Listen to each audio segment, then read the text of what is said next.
So amidst the ongoing uncertainties regarding the current immigration policies and the banning of care visa and everything, there is good news because this four sets of people are fighting against this new policy. So come closer and let's dive in.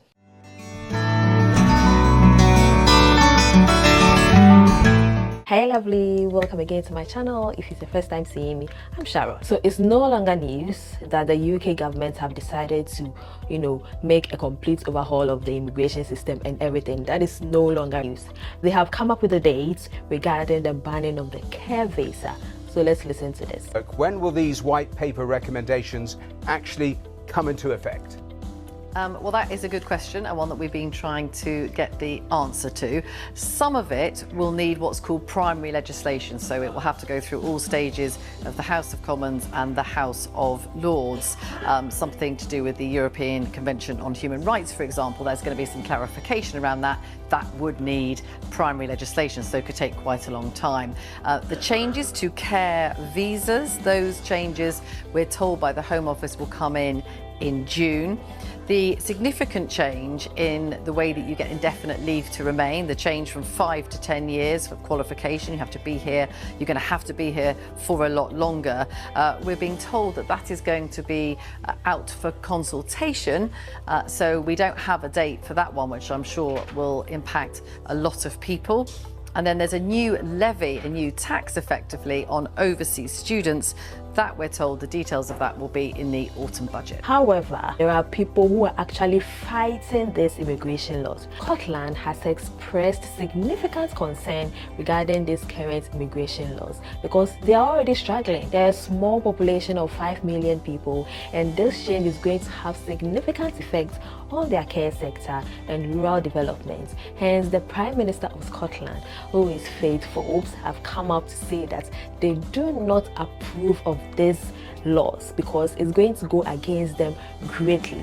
So they are advocating for their own visa. She has said that their system is already strained, so they want to have their Scottish visa. So from BBC News, the Prime Minister, who is Kate Forbes, have said the care system will suffer under UK immigration plan. Scotland's Deputy First Minister says she is in no doubt that the country's care system will suffer from UK government plans to tighten immigration rules. She went on to say that she listened with absolute astonishment that the UK wanted to cut recruitment from overseas. She said, "I am in no doubt whatsoever that our care system is going to suffer from the changes that reportedly are going to be made today." She said that they are already facing democratic challenges, and per consultation from investors, developers, public services, and all those people, they told them that the only solution to these challenges is to recruit a workforce. Now, England is coming with a system that is going to go against this solution of theirs. And she said they are a small population of about 5 million and they need a distinct immigration system, a distinct approach to the immigration system, and they have shared that with the UK government. So people are fighting these new policies. People from Parliament are standing against it. Keir Starmer is having a lot of oppositions from some member of their parliament regarding these new changes. In the introduction of this white paper, the language of Enoch Powell was used by the Prime Minister. There's been no speaking up about the enormous value of migration to this country that's kept our NHS running, our education service running, and so much more, and that there are already 130,000 vacancies in the care sector. Does anything in her white paper do anything to improve community relations or deal with the now labour shortage within the NHS and the care service, or is it all about trying to please these people who unfortunately sit in front of me? And also, managers of care homes are also fighting this because they have already got existing shortages of staff, and their main source of employment is from overseas. So they are worried that the care system is going to crumble because whatever the parliament is proposing that it should, employ the local people, train and everything, is already not working for them because they have put out vacancies, but that people are not picking them up, and the few that pick them up also don't turn up for interview. So a chunk of their workforce is actually from overseas. Robert Kilgore, who is the chairman of the Scottish Care Home, have come to say that this new law is a killer blow to the industry. And he went on to say that a third of the member of his staff, which is a small group of 1,500 people, are overseas, and he knows that a lot of care home workers have even got a greater number of people compared to his. He went on to say that they couldn't run their homes without this amazing staff, and they are not just worried about the care homes, they are looking at the long-term effect it's going to have on the system, because one of the major concerns of the care home managers is the fact that this new policy is going to lead to more bed blocking, more cancellation of operation, and longer waiting period. So that is to say, they are shooting themselves in both feet.